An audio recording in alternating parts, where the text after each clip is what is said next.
What's going on, Star Wars fans? Welcome to Star Wars Doctrine, where we discuss everything about our favorite galaxy far, far away. I am a new Star Wars channel, so if you enjoy this video, please like and subscribe to see more future Star Wars content. If you follow on Instagram or Facebook, then you pretty much know what our page is all about. If not, basically, we're a page dedicated to exploring Star Wars. Everything there is to discuss about it, whether it's theories, news, we keep you up to date on that. We do some polls, lots of questions, fan art, things like that. Anything that there is to talk about, we're talking about it. So it's a really good time. Be sure to give a follow, give a like on Facebook, and get ready to dive into the secrets of the Force. That's what it's all about. Star Wars for me has really been, something that I've loved as a lot of you as well since I was a little kid. And I guess this page, this podcast video is really just about that, continue to explore that love for Star Wars. And, Star Wars is just a good escape from reality and something fun to learn and to really immerse yourself in. So I hope that you guys can enjoy that with me and as we continue just to expand our love for Star Wars. We got a lot of exciting things to talk about from the past week, so let's go ahead and dive into that. The first that we talked about this last week on the Instagram page got a lot of feedback from you guys on potential Star Wars Episode 9 titles. There's been a lot of stuff going on with Star Wars Episode 9 this past week, lots of set leaks and different things coming out about what may or may not be happening in the film. And it's been a lot of exciting stuff, so I'm super excited to talk about it. And first off, just want to look at some of the titles that you guys came up with. There's some pretty creative ones, some pretty funny ones too. So let's see. Mossy7436 on Instagram commented, Star Wars Episode 9, The New Order. I like that one a lot. We got Revenge of Jar Jar Binks. Let's hope not. Let's see. Oh, maybe Knights of Ren. Star Wars Episode 9, Knights of Ren. I really like that one. I'm hoping the Knights of Ren are a big part of Episode 9 personally. I think that's one thing 7 and 8 lacked. These were really cool characters that got built up from that flashback or that Force Vision with Rey, and we never got to see them. So really hoping for something with that. Star Wars Expedition said Knights of the Force. Sounds cool. I'm Batman22. I'd call it Star Wars Episode 9, The Chosen One. Interesting. The Chosen One, meaning Rey or Anakin. I don't know where we're going with that, but I do like the mysterious side of that. Let's see here. Kasumad Hada, Balance of the Force. Let's see, I know someone else said that as well. They liked the way it would tie everything together, come full circle. That's the last episode in the Skywalker saga, so everything should be balanced, which is really good reasoning, I think. I like that a lot. The Last Chance to Save Star Wars. The Toilet Flush, Disney Screw Up 3.0. I'm hoping not.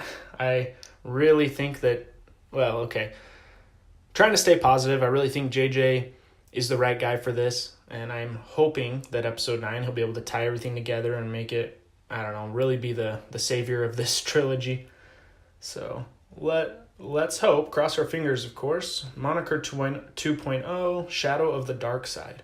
That's pretty cool. I'm really hoping for a dark Star Wars film. Episode 3, the third, and the prequels gave us the darkest Star Wars film yet, and it's one of my favorites. I like the exploration of the dark side. I'm really hoping to see some of that with Kylo Ren. A Newer Hope. One of them that I've personally been seeing floating around the web is Son of Darkness, which I'm guessing if that was the case, it'd be referencing Kylo Ren. So once again, I kind of like that one. I think Kylo's been the best developed character in this saga. So having it revolve around him, something that excites me. Like I said, I don't know, how true that rumor is. But it's definitely something that I could see being a title.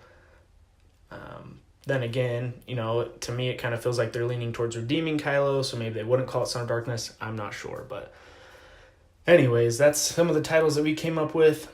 and you guys had some great suggestions. Keep it up, love it. I do know that the working title is, I believe, Star Wars Trixie, Trixie, the IX in the middle of Trixie being a pun, like IX as in Roman numeral 9. A lot of people are speculating what that could be. Every Star Wars film's had working titles. I think Episode 9 actually started out as Black Diamond, and then they changed it to Trixie, which was kind of interesting. Whether those have any significant meaning, really, it's hard to say. So, but I do know one rumor that was going around was the actor who plays Snoke also played Gollum in The Lord of the Rings, if you've watched those, and he used to say Trixie in the Lord of the Rings a lot. So people are thinking that it could have something to do with Snoke. Obviously he's dead, but maybe we're going to explore a little bit of his backstory. That could be kind of fun. Lots of options there. Either way, really excited about that. Unfortunately, I don't know when we're going to get to see this title reveal. It looks like it keeps getting pushed back. I know there was talks of big rumors about the Super Bowl being when we're going to see the first teasers from Episode 9, and then Disney came out recently and just said that that's actually not going to happen anymore. They didn't reach an agreement with CBS, so a big bummer there. Really hoping it's soon, though, because got my excitement at an all-time high. Maybe that's what Disney's goal is, keep us on the edge here. All right, moving down the line. Next order of business. Yes, this is exciting. Adam Driver came out in an interview this week and said that he has known Kylo Ren's Star Wars Episode 9 fate since the beginning of filming The Force Awakens. That surprises me. It gets me really excited, though, because I feel, and I know a lot of you guys feel this way too, that the sequels have really just been originally three different directors, and we're like, do they even have an end goal? It just kind of seems like they're winging it, which is never a good idea in a trilogy, if you ask me. I never liked the idea of the three different directors, but I'm really glad JJ's getting Episode 9 back so he can kind of hopefully tie it back into some of his original ideas from Episode 7. But the fact that Adam Driver's saying he has already known what's going to happen with Kylo, whether he dies or he's redeemed, whatever, it could be anything, but he knows it, that brings me a lot of comfort. I'm surprised by it. I hope it's true. I know a lot of you in the comments were saying that maybe he's just saying that to save Disney's face. Very possible.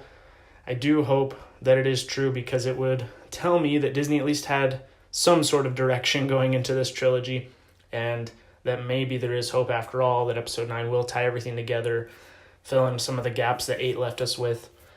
So definitely excited about that, hoping that's true. Next on the list is something that surprised me but makes a lot of sense. So Episode 9, rumors that Han Solo will make an appearance in Episode 9 with some unused footage from Star Wars The Force Awakens. And to me, it's very surprising, but it makes a lot of sense, because we already know they must have a lot of unused footage from Episode 7, because they're planning on doing all of Leia's scenes without CGI, so they're planning on using all unused footage for Leia's scenes in Episode 9. So why couldn't they do that with Han? Obviously he's dead, unfortunately, and so it'd probably be all in flashbacks.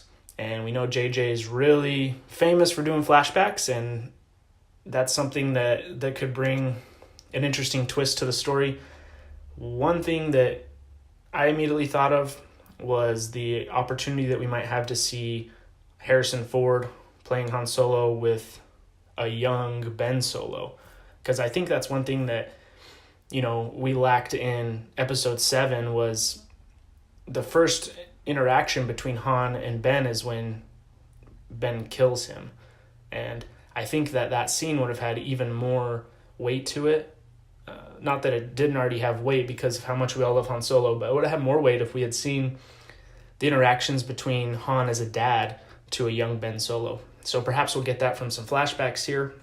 The other thing that really excites me about this is that I was always bummed that we didn't get any scenes with Han, Luke, and Leia in the same screen in the sequels. And I know a lot of people have expressed that same feeling, that we got robbed of that, and hopefully via flashbacks we can get that, because that's something that the sequel trilogy definitely lacks, and I know as fans it's something we all want. That'd be great fan service. I am hoping for a decent amount of fan service in this episode 9, just so that we can kind of reunite the fan base here. Give us what we want, give us what we're excited about. And our loved characters from the originals is what we're excited about. All right. On the line of episode 9 news as well, we talked about the possibility that Anakin could be making an appearance in episode 9. Rumors are suggesting that Lucasfilms is in negotiations with Hayden Christensen on reprising his Anakin Skywalker role. A lot of good feedback from you guys. Everyone was really excited about this. I know I definitely was. Let's see. Some of the comments were like, yes, please. I don't care how, but yes, just get him in there. He's the only one that can get through to Ben Solo, said Star Walker 88. And I actually think that's a good point. That's a really good possibility. Thinking about Ben Solo and his love, his worship for Darth Vader, his grandfather, I always found that interesting, because does he really know that Anakin was redeemed at the end? Maybe not. Maybe he does and he just doesn't care, but maybe he doesn't know that story. But anyways, maybe a Force ghost Anakin would get through to Ben really well and help him kind of come to his senses. But one thing that's interesting, and I know JJ was planning on doing this in episode 7, was the possibility of having a half Anakin, half Vader Force ghost. Some Force ghost that shifts between dark and light side, which that intrigues me right there. Right here's on our Instagram's a good little edit that someone did of a half Vader, half Anakin Force ghost. Pretty cool looking. But it's intriguing because we've never really seen much from a dark side Force ghost. I mean, in canon, that doesn't even exist. I want to say one of the Star Wars video games explored that a little bit. Maybe it was the Old Republic or Knights of the Old Republic or something. But, in canon, we've never really seen that. So it would definitely be interesting. And to see one that goes back and forth between the light and the dark would definitely be interesting to see how that plays into, whether it's Ben seeing it or Rey. Definitely be interesting to see how that comes into play. I mean, I would love Hayden Christensen as a Force ghost. Even training Rey, I think that would be awesome. Anakin Vader is by far my favorite character in the Star Wars universe, so I just think that would be awesome. Definitely let me know what you guys think of that, because the half, Vader, half Anakin Force ghost, is it cool? Is it a stretch? I don't know. It's definitely interesting, though. All right. One other thing we talked about that I thought was kind of fun is a little idea I came up with, question I came up with just watching episode 8 the other day. And the question was, at the beginning of episode 9, is Kylo Ren going to be aware that Luke's dead? And we got a lot of different comments from you guys. Basically, some of you thought, oh, no, he'll definitely know. And some of you thought, oh, that's a good point. Maybe he wouldn't know. From what brought the question to me was I realized at the end of episode 8 is that literally Leia and Rey are the only ones that we see feel it through the Force that he died. So outside of them, that's the only people we can confirm that actually know he's dead. So whether that plays into episode 9's plot is a mystery. It could be kind of fun. I was thinking that if, with how distracted Kylo gets from Luke and how worried he is about Luke, it could be something that Rey and Leia could use against Kylo, making him think he's still alive and that he has to worry about Luke. Maybe it's going to travel around the galaxy pretty fast, though. Rey and Leia tell a couple people, and, we saw how fast at the end of episode 8, the legend of Luke Skywalker surviving all of those blaster shots from the walkers, traveled, those little kids telling it in the stables. So it's definitely possible it could spread fairly quickly, but definitely be interesting to see, whether that's something that plays into the plot or not. All right, the next order of business was a theory that we talked about on the Instagram page here. And the theory is, not to beat a dead horse. I know everybody's been talking since episode 7, who are Rey's parents. And we got an answer in episode 8 that it's nobody and it's nobody important and she's a nobody. She doesn't belong in the story. And I've been thinking about that a lot lately because I've been hearing that there's a possibility JJ's trying to do something different with Rey's lineage than just say nobody. And, I thought about that dark side cave because Luke tells her that dark side cave's offering her something she wants, which is probably ultimately why she decides to go into it. She goes in there thinking she's going to find out her parents, and she only ends up seeing a reflection of herself, which, by the way, is very interesting parallel between that and Empire Strikes Back, when Luke goes into the dark side cave, fights Vader, and sees his face in Vader's mask. So one thing I noticed in parallel there, the dark side caves didn't really give them what they wanted to know. And maybe that's because it's the dark side and it's deceiving. And for that reason, because those caves are engulfed in the dark side and not willing to tell Rey what she wanted to know, it makes me think that there's no reason that Kylo would tell her what he wanted to know either. Makes me think that he was just telling her what would make her want to join him. Make her feel like he was the only one who cared about her. But, just with the same way that the dark side caves wouldn't tell Rey what she wanted, Kylo's engulfed in the dark side, and makes me think that he wouldn't either. Once again, it might be 100% true as well. Maybe that her parents aren't even important, but I thought it was definitely an interesting element, and I'm excited for Episode 9's exploration of that for sure. As we talked about EA and its Star Wars gaming license and how it announced that there's an open world Star Wars game that has been canceled, which I know a lot of people were bummed about. We really hadn't heard a whole lot about this open world game, which sounds like would have been really awesome. But EA recently has come out and said, because there's been a lot of rumors, is EA going to lose its gaming license from Disney? Which personally, I don't think sounds like such a bad idea. But they have come out and said that they have plans for future games, that the game that's supposed to come out at the end of 2019 is, what is that game? Force. It's the one about the kid who survives Order 66. The title will come to me. It's escaped me right now, but it's the one about the boy the Jedi who survives Order 66, and supposedly you get to play as him. They said that game is still in full swing. That'll be coming out at the end of 2019, which really excites me. EA did say that they have Jedi Fallen Order. That's what it is. The game that's supposed to come out at the end of the year, Jedi Fallen Order. EA did say that they have a lot of plans for future games, which I would take with a grain of salt personally, just because in the last 6-7 years that they've had the gaming license, they've really given us 2 games, which is sad really, because LucasArts used to give us, 4 or 5 games a year. And it was fun because it added to the canon, added to the stories. So, like I said, take that with a grain of salt. Hopefully, they'll learn from their mistakes. Battlefront 2 is definitely better, still released unfinished, but they've definitely done well with it, and the characters that they've, been able to add. I think Count Dooku and Obi-Wan, some Grievous, those characters have been done really well, although it took them too long to get them released. But hopefully they're learning, and hopefully we'll get some new fun Star Wars games soon. All right, one other thing that they've been talking about this week that's I find super interesting is supposedly a leak that one of the Knights of Ren is supposed to have strong ties to Luke Skywalker.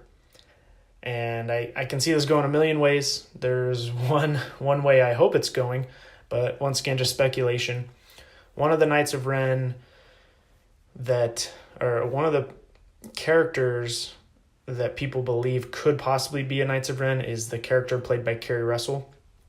And the code name for her when they hired an actress for this part was Mara. And a lot of times, we see a lot of code names for actors, or for parts to be played in Star Wars, and those names usually don't carry over onto the big screen. So don't want to get my hopes up too much that this Mara could be the real name of the character in the movie. But it definitely makes my mind wonder. If you're familiar with Legends material, you would know that Mara Jade was Luke Skywalker's wife, and she, kind of went back and forth between the light and good side. And the fact that, one of these Knights of Ren is close with her, Kerry Russell's rumored to be one, seems fitting to me. It's possible that maybe Kerry Russell's character is Mara Jade, and that would be the one that had the close connection with Luke. It makes a lot of sense to me, because if she really did leave Luke and join Kylo, perhaps that's another reason that Luke felt like he needed to exile himself. He was even more hurt. That would just really add depth to the story. I like that just because I would love nothing more than Mara Jade to even just be canon. Just for her character to be canon would be awesome. And it doesn't even really matter how. But once again, just speculation. That's my hopes. In the past, we haven't really seen those names carry over, so it's a good chance that Mara won't even be her name. And it could very well be another Knights of Ren, not played by Keri Russell, that's got this tie to Luke. But, definitely something exciting. Definitely going to add some depth to the Knights of Ren and to their characters and Luke Skywalker's character as well. So I'm pretty excited for that. That's going to wrap it up for this week, guys. Let me know if you have any questions in the comments section. If you enjoyed this video, please do like and subscribe for more future Star Wars content. Also, don't forget to check out Instagram. That way you can take part in more Star Wars discussions, leave comments there, keep up to date on news and the facts that we post. Hope you guys have a great week, and may the Force be with you.